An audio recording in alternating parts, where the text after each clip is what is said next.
What's the good word, y'all? It's your boy DKB here. So, finally getting a chance to catch back up, see what's going on with the New York Jets coaching staff. We've had a couple of interviews that are going on or recently coming up. And I'm actually excited for some of the names that I've seen out here. Maybe what the potential plan will be. We'll talk about it for a little bit. But essentially, we've had three coaches come in. Running back coach Duce Staley, tight end / running back coach Tony Duce, and then we've had a wide receiver coach in TJ Yates come through. And the clear top candidate to me as of right now would be Duce Staley, right? He's the one with the big pedigree. He's the one that has, the most professional NFL experience in terms of being a coach. But let's go ahead and dive into what we could expect with him. So you start off with the you're seeing it a lot more often, right? The former player turned coach, and we've seen a lot of success stories from that. Duce Staley has been one of the more recent ones. Former Eagles third-round pick, a guy that was the team offensive MVP 3 times for the Eagles when he was playing, to let you know the caliber of guy he was as a player and a teammate. And then you're talking about his coaching career, where he's tied to Andy Reid in terms of his coaching tree and having that tutelage. So you also love, the come up and what he was introduced to right out of the gate. Survived Chip Kelly to coach for Doug Peterson. So you guys know I love a good success story when it comes to outlasting a bad coaching staff, or at least a head coach, and showing enough to shine through for the next guy that has no allegiance to you. I think speaks volumes about the job that you're capable of doing, especially when you have multiple players stepping up to speak to you and different things like that.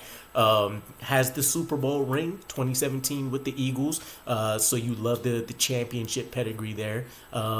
And then he also has an interesting wrinkle in that he added an assistant head coach title since 2018 with the Eagles. So some of what I've been hearing in terms of the New York Jets trying to lure him onto the coaching staff would be that maybe there would be some discussions about him also having a similar title with the New York Jets. Now, that's tough off the top of my head. I'm pretty sure nobody has an assistant head coach title for the Jets, and if so, you would imagine you give that to a guy like Jeff Ulbrich or a potential Nathaniel Hackett, but that kind of gets more into maybe politics on the offensive side. So having an outsider come in and grab it, I don't know. It is what it is. I don't care so much about that. But coached for the Eagles for 11 years, has 2 years with the Lions. Most recently was with the Panthers prior to getting fired as part of the whole Frank Reich drama that went on there. But we do have some competition for him right now. To the best of my knowledge, the Browns have already extended an offer. We brought him in. We plan to be extending an offer. This is one of those things where you want to try to get it done, right? If you give me a Duce Staley versus a Taylor Embry or Embry, whatever it is, but our current running back coach, I'm taking Duce Staley every day. I mean, I thought about it when I was making this video. I never actually looked into what Taylor Embry's background, experience, stuff like that is in general, right? I just kind of went with it, and his name only popped up after I seen some of the stuff. It only popped up enough for me to care about when I seen some of the dysfunction with Michael Carter, one of the most chill guys on the roster, getting into it with Taylor Embry. I think you've seen a few flashes between Breece Hall and him.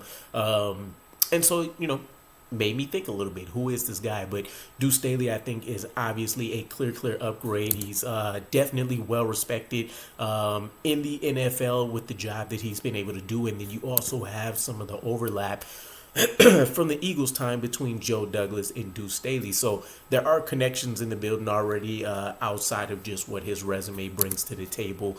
And so when you think about the running back job, the 3 main things that we're going to be concerned about is obviously health, right? You want to make sure Breece Hall continues to be able to stay out on the field. You want to make sure you can make the most of a guy like Israel Abanikanda, whoever else we may look to bring in. But consistency, efficiency, and health, right? I mean, generally you can argue that'll be the same for any position group across the NFL. But I would say that's the one thing that was lacking, right? Took a while for Nathaniel Hackett to figure things out with Breece Hall. Once he finally got him acclimated in the receiving game, we've seen him take off. And realistically, outside of Christian McCaffrey, he was the best running back in the NFL, even with things taking so long to develop for him. So, Duce Staley, I'm hoping we don't get outbid. When we were looking for offensive line coaches and we missed out, Bill Callahan to the Browns, I don't want a similar situation like that. The other two guys are a little bit more interesting, though, in terms of where they fall in the pecking order for the coaching room. Tony Duce, now he would be interviewing for an assistant coach position, according to what I saw.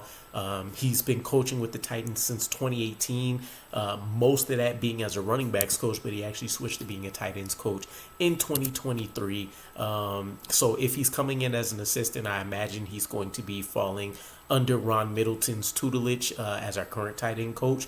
But he has a vast amount of experience. So even though his professional experience is a lot shorter, right? 2018, you're talking, 6-7 years there.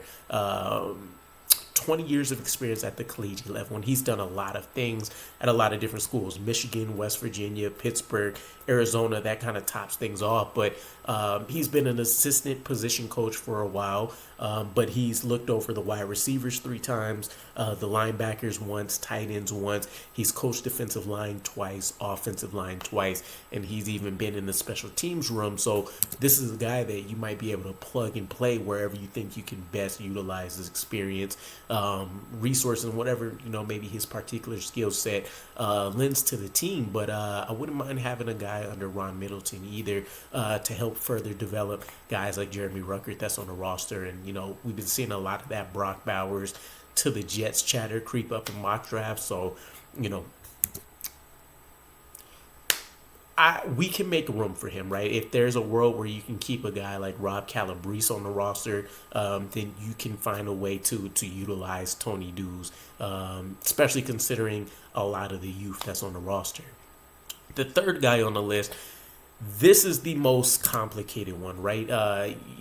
Outside of the Duce Staley one, because obviously we currently have a running backs coach, which means you'd be bringing the guy on before you even fire, his predecessor. But TJ Yates, former quarterback in the NFL, has been coaching since 2019, most recently with the Falcons, 2 years with the Texans, where he was an offensive assistant, and then helped out with being an assistant in the quarterback coach room, and then coming off of being the passing game specialist and wide receivers coach with the Falcons. Zach Azzanni, I think, is still a great coach signing for us. So the TJ Yates one is a little bit interesting. I would assume maybe he's interviewing for an assistant type position as well. But when you take a look at what he's done, it's just not a whole lot on the resume just yet, right? One of the things I do love, though, is that he has played quarterback. And so when you're working with the wide receivers, you can coach that to what a quarterback would be looking to see from you when it comes to breaking off routes, being crisp, different release packages, stuff like that, to kind of help, accelerate their game a little bit further. But, I can't imagine us replacing Zach Azzanni for TJ Yates. If he comes in, though, it would be interesting, right? We've seen him oversee the development of a guy like Drake London. They've had some other interesting guys like Matt Collins on the roster. And then, they have Kyle Pitts, but he's not necessarily a part of that. And then there is a connection here as well with TJ Yates and Greg Knapp, where not only he's coached him as a player, but you also have this mentorship relationship that he's had with him. So maybe he can leverage that a little bit during discussion with Robert Saleh and company. But honestly, all 3 of these guys could potentially be good fits. I think Duce Staley is the clear standout here. But I would also be interested in adding a guy like Tony Duce, right? When you have that amount of experience and success, keep in mind, during Tony Duce's tenure with the Titans, there hasn't been another team with more rushing attempts, yards, or touchdowns. And if our focus is going to be as an offensive unit, our identity, a rushing attack, this is a guy that can make it known how important that's going to be in that room, along with, the voice of Duce Staley. So I could see that being a situation, too, where Duce Staley is your running back coach, potentially / assistant head coach, and then you have Tony Duce behind him.